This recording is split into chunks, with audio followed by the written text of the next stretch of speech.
você é contra ou a favor de medicação, né? Olha só, eu vou responder assim, ó.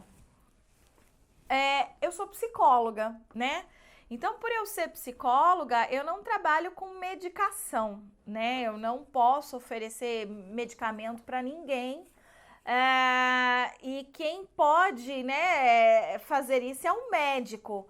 Então, eu, enquanto psicóloga, eu não posso, na realidade, ter uma postura a favor ou contra a medicação, né?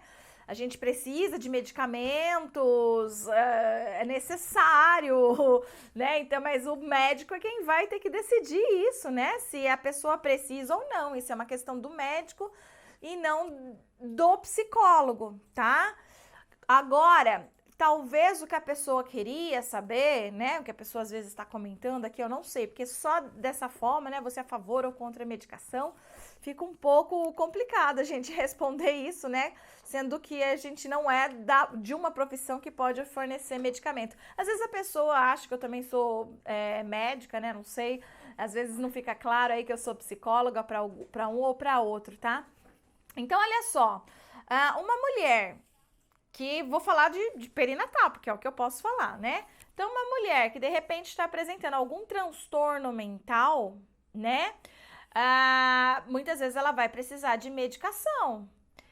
Só que não sou eu quem vou oferecer essa medicação para ela e nem vou dizer o quanto que ela pode ou não de medicação, tá? Então, se eu percebo que é uma mulher que ela tá com sintomas leve, né?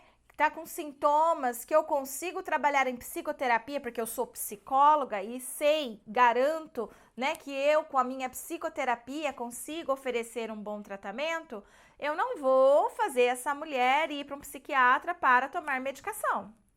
Mas dependendo da pessoa que eu estou atendendo, às vezes ela tá num nível tão grande de depressão, né, ou algum outro transtorno tão grave que eu não posso negligenciar esse fato, né? Eu sou formada em psicologia e não em medicina. Então, quem vai poder dar um aval, uma avaliação médica é o médico. E eu vou ter que encaminhar ela, né? Vou ser responsável de fazer isso.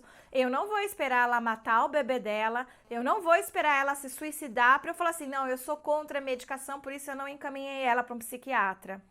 Sinto muito, eu não sou essa profissional, tá?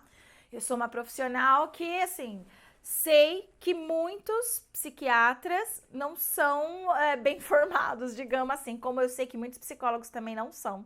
Né? Não existe uma profissão que não tenha os bons e os maus profissionais. Sempre vai, em todas as profissões, sempre vai existir o bom e o mau profissional, tá? Então, assim, eu sei que vão existir psiquiatras bons e maus. O que eu vou fazer? Eu vou tentar me aliar aos bons, aqueles que têm a mesma filosofia que eu, os mesmos preceitos que eu, a mesma ética que a minha, né?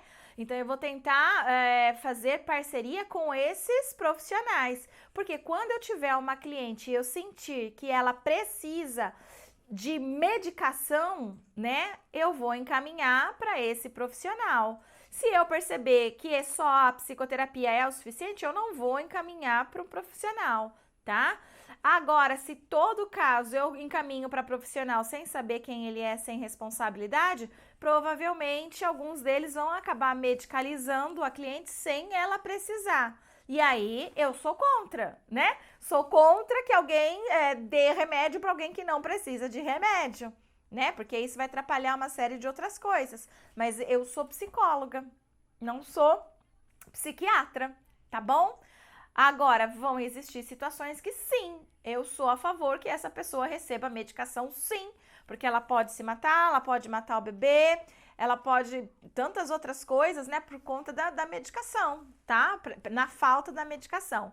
Então, a resposta é essa. Então, não existe uma resposta sou a favor ou sou contra. Existe uma resposta sou psicóloga, responsável, ética e que eu avalio quem é o psiquiatra, né? Eu faço uma parceria com psiquiatras da minha confiança, porque eu cuido e zelo do meu cliente, da minha paciente também, tá? Não vou mandar para qualquer profissional, não. Érica, Rafaela, gostaria que você falasse mais sobre o que seria o significado do termo instinto materno.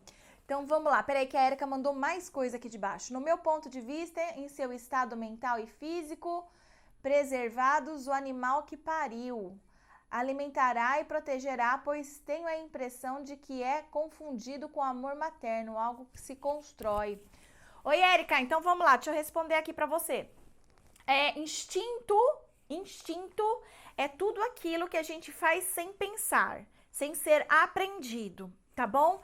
Então, por exemplo, um bebezinho, ele nasce com o que a gente chama de comportamentos reflexos, né? Então, nas primeiras horas de nascimento do bebê, ele apresenta um engatinhar, sabe? Depois esse reflexo ele some, ele desaparece e só volta lá com 8 meses de idade, que é quando a criança começa a engatinhar, e já não é mais reflexo, já é uma aprendizagem. Mas as primeiras horas do bebê, ele nasce com reflexo de marcha, né? Como se ele estivesse andando, depois como ele se estivesse engatinhando, e você coloca, ele se movimenta mesmo, recém-nascido. Você coloca ele sobre uma superfície plana, ele vai engatinhar sim, ele vai colocar um pezinho na frente do outro, ele vai ter o reflexo de preensão palmar, né? Que ele fecha imediatamente.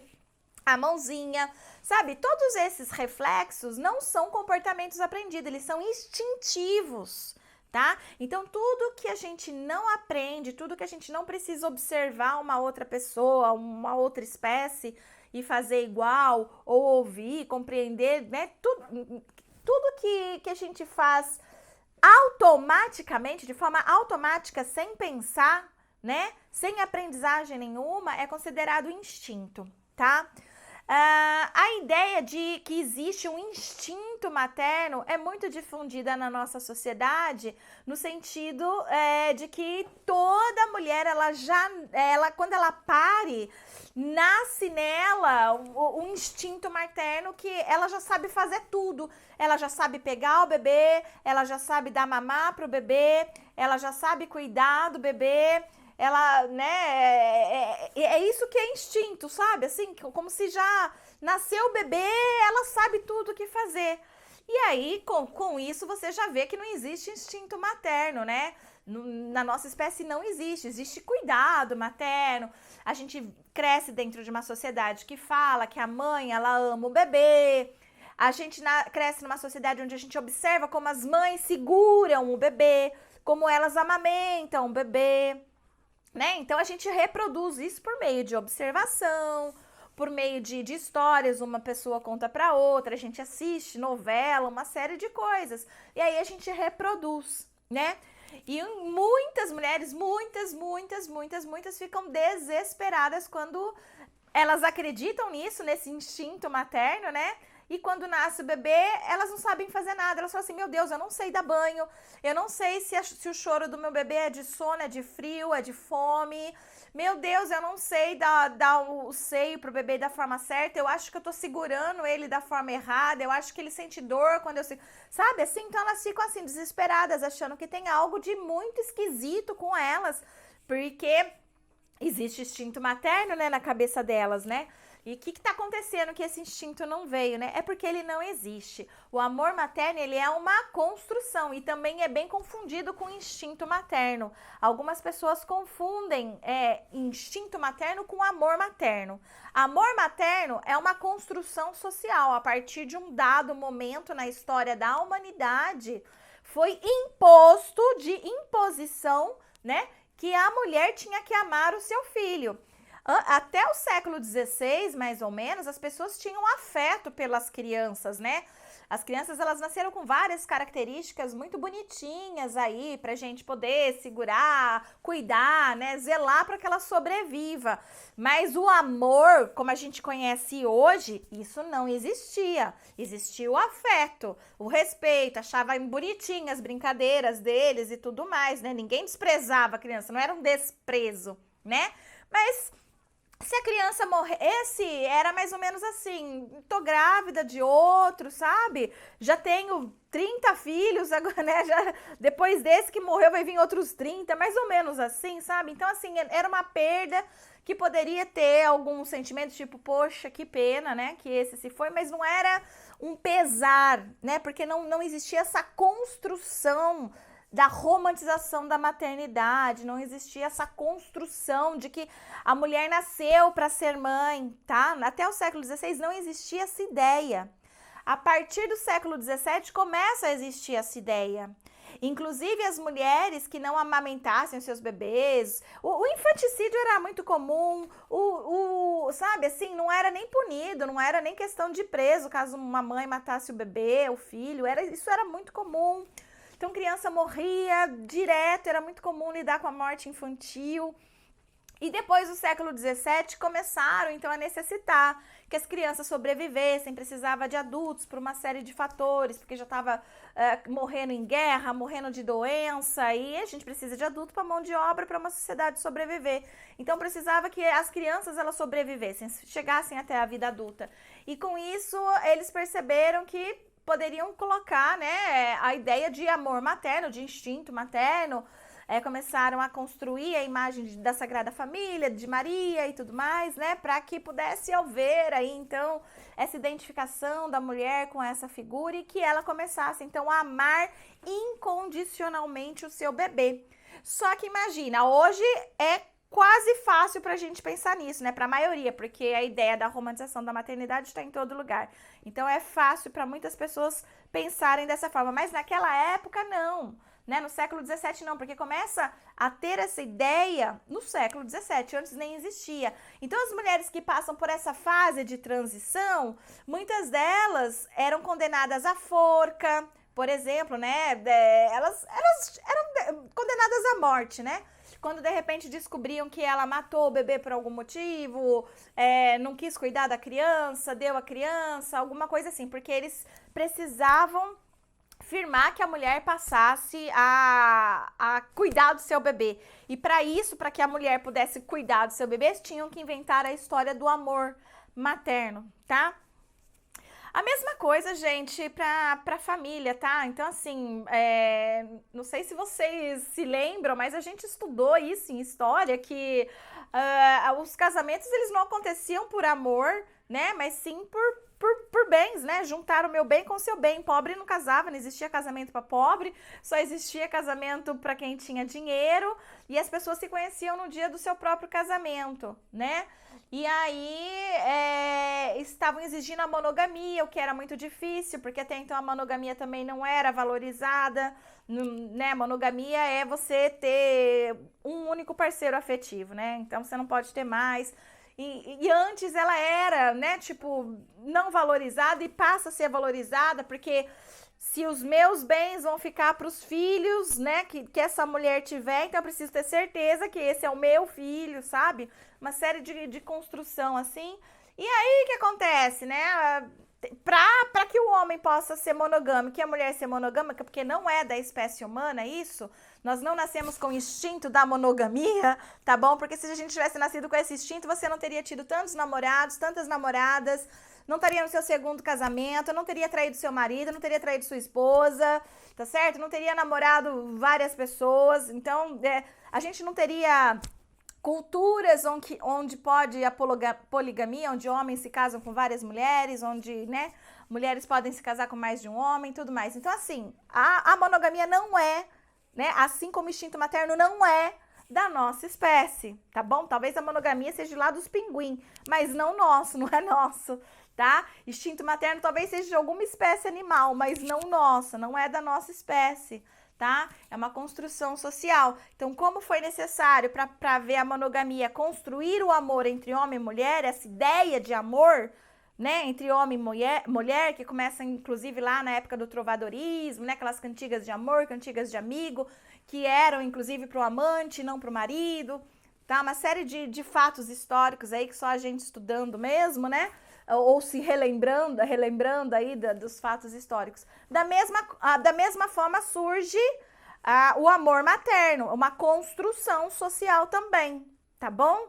Então, tanto o amor de homem por uma mulher, de uma mulher para mulher, de um homem para homem, seja o que for, quanto da mãe para o filho, do pai para o filho, do filho para o pai, para a mãe, são tudo fruto de uma construção social, tá? Então, dessa forma, instinto materno não existe. O que existe é amor materno. E amor materno não é dado de forma instintiva, e sim de uma forma construída socialmente, tá bom? Então, é isso aí. Agora, vamos responder aqui o que a pessoa perguntou durante a tarde de hoje, aqui na caixinha que eu deixei de perguntas. Existe demanda para psicologia perinatal na clínica particular? Então, existe sim, né? Existe muita demanda para clínica particular. Hoje as pessoas estão buscando cada vez mais, né, atendimento psicológico. Nós temos técnicas para ser aplicada, inclusive com grupos de gestantes na clínica particular. Então, existe demanda para psicologia perinatal na clínica, na unidade básica de saúde, no hospital, nas escolas, nas organizações. Em todos os lugares existe sim demanda para que a gente possa atuar enquanto psicólogo perinatal, tá?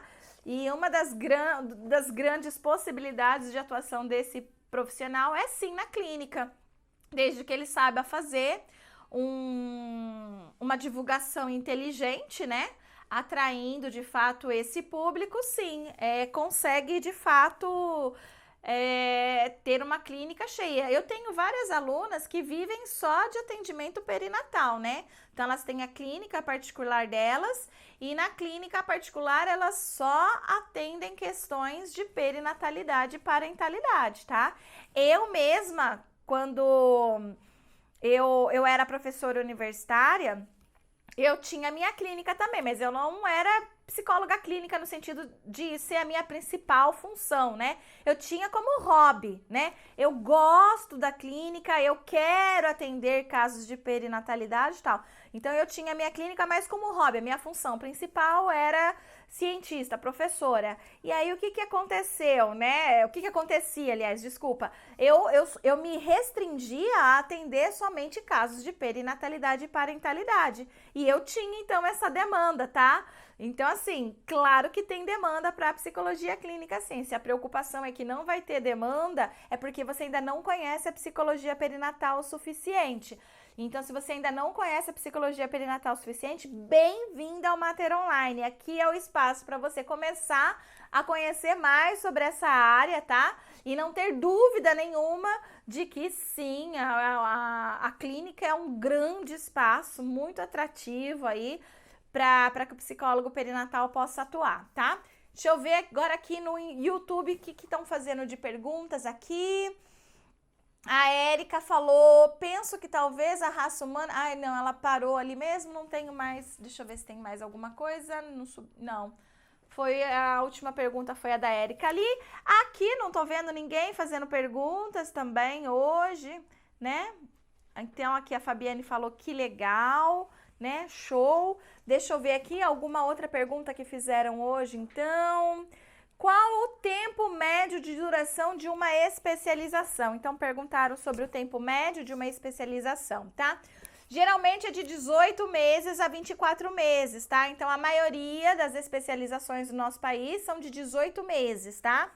Sendo que algumas chegam até 24 meses. Então, assim, eu desconheço, pode até existir, claro que existe, né? Mas eu desconheço especializações que ultrapassam 24 meses, tá? E menos de 18 meses também não tem. Então, é de 18 a 24 meses, mais ou menos. Sandra Alonso, o que você faria caso a gestante diga que está decidida a não ficar com o bebê quando nascer? Eu respeitaria a decisão dela, a decisão é dela, né? Então, olha só, primeiro eu vou fazer uma avaliação psicológica para ver se de repente ela não está com alguma alteração emocional significativa, porque às vezes ela tá com uma alteração emocional que tá refletindo nesse sentimento. Então, na realidade, ela não quer colocar o bebê dela para entrega, né? Não quer fazer a entrega do bebê, não. Ela tá apenas com uma alteração emocional ali que tá deixando ela confusa nos sentimentos dela. Então, eu vou trabalhar com ela essa questão da alteração emocional significativa dela. Mas às vezes a mulher ela está decidida, sem ter nenhum tipo de alteração emocional significativa, ou a alteração que ela tem é justamente porque ela tá tão nervosa, né, com a situação, né? Mas ela tá decidida e tá tudo bem, ela tá decidida. Então, o que eu vou fazer? Vou orientar ela que ela procure a vara da infância na cidade dela, né? Que no caso aqui eu moro em Bauru, então que ela procure, né, a vara da infância aqui, faça a informação de que ela vai fazer a entrega legal. Eles vão cuidar do caso dela, vão pegar o nome dela, vão fazer tudo que for necessário, né? Para que o bebê possa ser recebido na maternidade da forma mais humanizada possível, né? E que ela também possa ser tratada da forma mais humanizada possível, tá bom? Então é isso. Então primeiro a gente olha para ver se de repente ela realmente não tá com alguma alteração emocional significativa e por isso ela tá com esse sintoma de pensar dessa forma, né? A gente não pode simplesmente acreditar que ela quer realmente dar ao bebê, porque depois, se era alguma alteração emocional significativa, né? Algum transtorno mental que ela tava, alguma coisa assim, né? Aí há um arrependimento e aí pode trazer uma série de consequências para essa relação mãe-bebê e tal. Então a gente faz essa avaliação normalmente, né? E identifica. E aí tá tudo bem. Ela pode dizer que realmente não quer. Às vezes ela pode até estar com depressão, né? Mas não é o fato dela estar com depressão que quer dizer que, olha, você na realidade você não quer dar ao seu bebê porque você está com depressão. Não significa isso. Significa que às vezes ela está com depressão justamente por conta de toda a situação estressante que ela está passando, mas ela quer entregar o bebê, ela está decidida, ela sabe de tudo que vai acontecer e tá tudo bem, né? Então a gente vai apoiar ela nessa decisão, mostrando para ela, inclusive, o caminho correto dela fazer isso. O caminho correto não é o bebê nascer, ela pegar ele e deixar na esquina. Esse não é o caminho correto, tá bom? Aqui teve uma pergunta. Você conhece uma especialização em psicologia perinatal EAD? Eu conheço, viu, Lu? Conheço. Você já ouviu falar do Mater Online, Instituto Mater Online? Te convido a conhecer o Instituto Mater Online. Ele oferece vários cursos, entre eles um de formação em psicologia perinatal e da parentalidade. Tá? Eu sou diretora desse instituto, eu tenho centenas de alunos matriculados, tá? Nesse curso que ele é EAD. Então eu formo centenas de psicólogos perinatais aqui no nosso país por meio de curso EAD. Bom, pessoal, eu acho que aqui também acabou as perguntas que o pessoal fez durante o dia aqui para mim. Tem mais uma. Falaram assim: Rafa, fala um pouquinho sobre luto por perda gestacional, tá? Então, vou falar mais sobre isso aqui. O luto, gente, na perda gestacional, ele é a mesma coisa da mulher perder um filho que já nasceu, tá? Algumas pessoas acham que não. Tem algumas pessoas até são cruéis a ponto de falar assim: nossa, que bom que morreu agora, né? Porque não deu tempo ainda de você conhecer, não deu tempo ainda de se vincular, coisas assim. Isso é cruel demais, não importa quanto tempo a mulher tinha de gestação, se era 1 semana, 2 semanas. Uma perda gestacional pode significar para ela muito, né? E ela pode ficar de luto por muito tempo. Por quê? Não é um feto que ela perdeu, não é um embrião que ela perdeu, é o filho dela, tá? É o filho. E a gente tem esse filho, às vezes, há muitos anos antes daquela gravidez, tá? Então a gente começa a gestar os nossos bebês lá na infância, quando a gente é criança, quando a gente tá brincando de boneca, quando a gente fantasia. Quando eu tiver um filho ou uma filha, vai se chamar assim ou assado. Quando eu tiver um filho ou uma filha, eu vou fazer tal e tal coisa para ele, para ela, né? Então é um bebê que é construção de uma vida, não é um bebê que é construído na hora que ela recebe o teste de gravidez. Não é nessa hora que ela começa a criar a sua gestação, a sua parentalidade. Ela começa desde a infância, desde muitos anos antes. Então, quando aquela mulher perde aquele bebê durante a gestação, independente se é no primeiro mês, se é no último mês, é o bebê dela, é o filho dela, tá? Então, assim, a gente tem que respeitar esse luto, ele tem que ser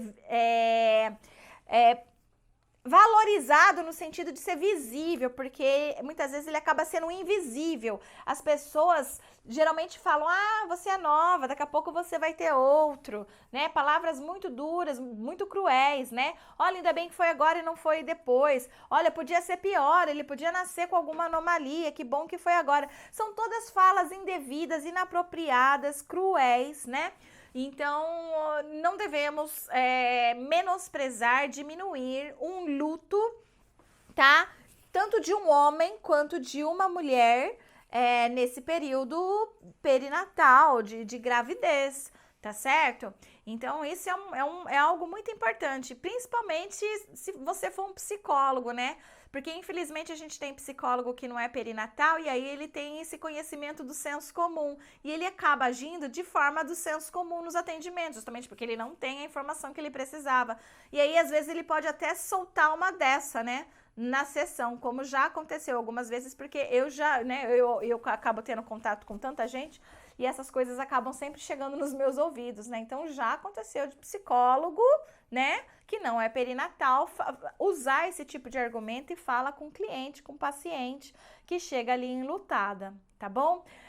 Não tem tempo, a gente não pode dizer também assim: olha, em 2 meses passa o luto, ou então faz isso aqui que a mulher volta a ficar normal. Não existe isso. Luto é luto e cada um vai viver no seu tempo. Tem gente que vai levar alguns dias, tem gente que vai levar alguns meses, tem gente que pode levar até alguns anos, tá? Então, luto é luto, não existe isso. Olha, nossa, já tem 2 meses que ela perdeu o bebê, ela só tava com 3 meses de gravidez, ela tá ali ainda naquele luto, só chorando. Será que ela tá com depressão? Gente, é luto, é o filho dela, como assim? É o filho dela, morreu o filho dela, por favor, né? É luto, né? Deixa fazer o luto, tá? Então a gente tem que tomar cuidado com o que a gente fala nessas situações, tá? Tem mais uma pergunta aqui, Andréia Teodoro. Gostaria de saber se o curso é somente para psicólogos ou outros profissionais podem fazer também. Andréia, é o seguinte, nós temos 5 cursos no Mater Online, tá? Nós temos atenção psicológica na perinatalidade, saúde mental materna, gravidez e parentalidade na adolescência, a transição para a parentalidade e formação em psicologia perinatal e da parentalidade. 5 cursos, somente um você que não é psicólogo não pode fazer, tá? Se você é enfermeiro, se você é psicanalista, se você é médico, se você é assistente social, se você é pedagogo, se você não é psicólogo, você pode fazer 4 dos nossos 5 cursos. Não importa qual é a sua profissão, né? Se você trabalha ou quer trabalhar com saúde mental materna, né? Com a saúde mental paterna, se você quer trabalhar com qualquer uma dessas questões de perinatalidade ou parentalidade, nós temos 4 cursos disponíveis para vocês poderem cursar, tá? Tem curso de 2 horas, curso de 5 horas, curso de 30 horas, cursos de 100 horas, tá? Cada um tem uma carga horária diferente, tá? Módulos diferentes. Então, nós temos 4 cursos que qualquer profissional da saúde pode fazer. Mas desses 5 cursos, umzinho, só pode fazer quem é psicólogo. Os outros profissionais não podem. Por quê? Porque ele dá o título de psicólogo perinatal. Então, eu não posso dar título de psicólogo perinatal para um enfermeiro. O enfermeiro nunca vai ser um psicólogo perinatal. Um obstetra nunca vai ser um psicólogo perinatal. Uma doula nunca vai ser uma psicóloga perinatal. Porque para ser psicólogo você precisa fazer uma graduação de 5 anos. Então, para quem vai ter o título de psicólogo perinatal, vai fazer um aperfeiçoamento, né? Uma pós-graduação, aperfeiçoamento em psicologia perinatal, só pode ser o psicólogo, tá bom? É por esse motivo. Eu vou falar diretamente com o psicólogo. Então, se você fizer inscrição num curso como esse, primeiro, você não vai entender muita coisa, porque você não é psicólogo. Você vai ficar boiando nos termos que eu vou estar utilizando, porque eu falo em psicologuês dentro do curso, né? Diferente aqui das lives, lá dentro do curso eu falo em psicologuês. Eu vou ensinar instrumentos que são privativos do psicólogo, né? Que outros profissionais não podem ter acesso, tá? Técnicas que só o psicólogo pode utilizar, outros profissionais não vão ter acesso. Então, dessa forma, né? Como eu sei que o seu dinheiro não nasceu em árvore, que você luta muito, batalha muito, né? para ter o seu dinheirinho, é que eu não deixo você fazer a sua inscrição num curso que você vai ficar boiando, tá bom? Ele é para psicólogos. Agora, todos os outros quatro cursos, eu fiz com todo amor, fiz com todo carinho, com toda uma didática, que não importa qual profissional você é, tá? Você consegue, sim, entender todo o contexto que é passado ali, tá certo? Então, você pode fazer a sua inscrição ou no Atenção Psicológica Perinatalidade, ou no Saúde Mental Materna, ou na Transição para Parentalidade, ou no Gravidez e Parentalidade na Adolescência, tá bom? Então, você pode ficar bem à vontade para escolher qualquer um deles. O mais completo chama A Transição para a Parentalidade. São 9 módulos e 100 horas de curso, tá?